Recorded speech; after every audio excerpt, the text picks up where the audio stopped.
«Мама, это мой брат», — сказал маленький мальчик своей матери-миллионерше, увидев мальчика на улице. Затем солнце отразилось от городских башен, и шестилетний Эндрю, одетый в идеальный темно-синий костюм, сжал руку матери. Они только что вернулись с гала-концерта в центре города, мероприятие по сбору средств в отеле «Ритц», где состоятельные семьи собирались в стеклянных залах и негромко смеялись за бокалом шампанского. Эндрю, как обычно, был тих, вежлив, хорошо воспитан и привык к тишине. Его мать, Клара Уитмор, была известна своей элегантностью. Высокая женщина на бежевых каблуках и в строгом костюме, она шла по жизни так, словно все уже было запланировано и решено, но ничто не подготовило ее к тому, что произошло в тот день. Когда они завернули за угол возле 6-й авеню, Эндрю внезапно замер. Он крепче сжал руку Клары. «Эндрю?» — спросила она, взглянув вниз. «Что это?» Эндрю промолчал. Его взгляд был прикован к тротуару впереди. Там, прислонившись к стене возле мусорного бака, сидел худенький мальчик, босой, без рубашки, весь в пыли. На вид ему было не больше 8. Ребра выпирали из-под кожи, глаза запали от голода. В руках он держал смятую картонную табличку с надписью «Еда». И долгое мгновение мальчики просто смотрели друг на друга. Затем Эндрю прошептал: «Мама, он мой брат». Клара моргнула. «Прошу прощения?» Голос Эндрю дрогнул. Это Малик. Он обычно приносил мне еду, когда мы были маленькими. В том месте с зелеными клумбами. Когда мне снились плохие сны, он держал меня за руку. Клара нахмурила брови. «Эндрю, милый, у тебя никогда не было брата?» «Да, у меня был», — сказал он дрожащим голосом. «До того, как вы с папой привезли меня сюда, когда у меня не было костюмов, когда мне было холодно». Клара почувствовала, как что-то шевельнулось у нее в груди. Беспокойство, которого она не испытывала уже много лет. Она снова посмотрела на мальчика на улице. Ребенок медленно поднял голову, и его темные глаза встретились с ее, не умоляя, не сердясь, просто наблюдая. Клара попыталась увести Эндрю. «Пойдем, дорогой, пойдем дальше». Но Эндрю сильно дернул ее за руку. «Нет, он плакал. Он мой старший брат. Он всегда делился. Даже когда был голоден, люди оборачивались посмотреть. Водители притормаживали. Лицо Клары вспыхнуло, но Эндрю отпустил ее руку и шагнул к мальчику, стоявшему на улице. Его маленькие башмачки мягко стучали по тротуару. Имя мальчика эхом отдавалось в его груди. Малик.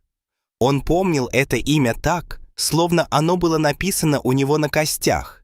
И хотя они были разного цвета, а Малик был выше, грубее и старше на 2 года, все это не имело значения, потому что Малик когда-то был единственным человеком в мире, который заботился о нем. «Малик», — прошептал Эндрю. Мальчик медленно поднял глаза, словно не был уверен, что это сон. Затем что-то в его лице дрогнуло. Челюсть задрожала. «Энди?» Эндрю бросился вперед и обвил своими маленькими ручонками костлявую шею мальчика. Сначала Малик не двигался. Затем его рука нерешительно поднялась и мягко легла на спину Эндрю. Клара застыла, ее рука все еще висела в воздухе. Это было не воображение, а воспоминание. Все это произошло 5 лет назад, когда Эндрю было чуть больше года. Клара и ее муж удочерили его через частное агентство из другой страны. С оформлением документов все было в порядке. Записей было минимум. Им сказали, что его бросили, и он некоторое время жил в приемной семье. Они никогда не знали, что с ним кто-то был. Никаких упоминаний о другом ребенке. Никаких упоминаний о Малике. Когда собралась толпа, Клара выступила вперед. Ее голос дрожал. «Вы знаете друг друга?» Малик поднял голову, прикрывая глаза от солнца. «Я обычно кормил его кашей, когда рабочие забывали», — тихо сказал он. «Я рассказывал ему сказки на ночь. Он был неразговорчив, но обычно засыпал рядом со мной». «Почему ты здесь?» — спросила она почти шепотом. Малик опустил глаза. «Они так и не взяли меня. Сказали, что у меня проблемы с дыханием. Сказали, что я никому не буду нужен». Он не плакал, ни о чем не просил. Он просто держал Эндрю на руках, как мальчик, который раньше помогал ему пережить бурю. И тогда Клара поняла, что ее сын не встретил незнакомца на улице. Он нашел того, кого уже любил. Того, кто однажды держал его за руку, когда мир ничего не мог ему дать. В тот вечер Клара Уитмор сидела за своим большим письменным столом красного дерева в слезах, размазывая по лицу дизайнерский макияж. В доме было тихо. Эндрю плакал, пока не заснул, шепча имя Моллика, как будто боялся, что он может снова исчезнуть. Клара была не из тех, кто поддается эмоциям. Она была деловой женщиной, умела держать себя в руках. Но сейчас она смотрела на единственную фотографию, которую сделала на свой телефон. Эндрю, вцепившийся в уличного мальчишку так, словно никогда не отпустит его. А мальчик, Малик, сидел молча, как будто не верил, что заслуживает того, чтобы его помнили. В полночь Клара позвонила своему частному детективу. «Ночь. Мне нужно все. Документы об усыновлении, из детского дома, больничные документы, все, что связано с ранним детством Эндрю. Если есть еще один мальчик, его зовут Малик, я хочу знать, почему их разлучили». На следующий день одно открытие потрясло ее до глубины души. Эндрю и Малик действительно выросли в одном приюте в одну и ту же неделю. У них был одинаковый рост, вес, даже данные о болезнях. Они жили в одной комнате. В одной из записей имя Малика значилось рядом с именем Эндрю. Но в какой-то момент через него красными чернилами была проведена черта, за которой следовали слова «признан непригодным». «Усыновление не рекомендуется». И вот так просто он исчез из документов. Руки Клары дрожали, когда она снова и снова перечитывала эти слова. Ей даже не сказали, что у них двое мальчиков. На следующее утро она вернулась на улицу вместе с Эндрю, молясь, чтобы Малик не исчез снова. Он не исчез. Он сидел точно там, где они его оставили. На этот раз с бутербродом, подаренным добрым прохожим, но не тронутым. Его глаза загорелись, когда он увидел Эндрю, который подбежал к нему через тротуар и без колебаний обнял его. Клара опустилась на колени рядом с ними. «Малик, я хочу отвезти тебя домой», — мягко сказала она. «По крайней мере, пока мы не разберемся с этим». Малик ошеломленно посмотрел на нее. «Почему?» «Потому что мне давно следовало спросить о тебе», — тихо сказала она. «И потому что мой сын, ваш брат, никогда не переставал помнить вас». В течение следующих нескольких дней Клара использовала все возможности, которые у нее были. Срочное размещение, юридическое вмешательство, анализ ДНК. И на 6-й день, незадолго до рассвета, ее адвокат вручил ей результаты.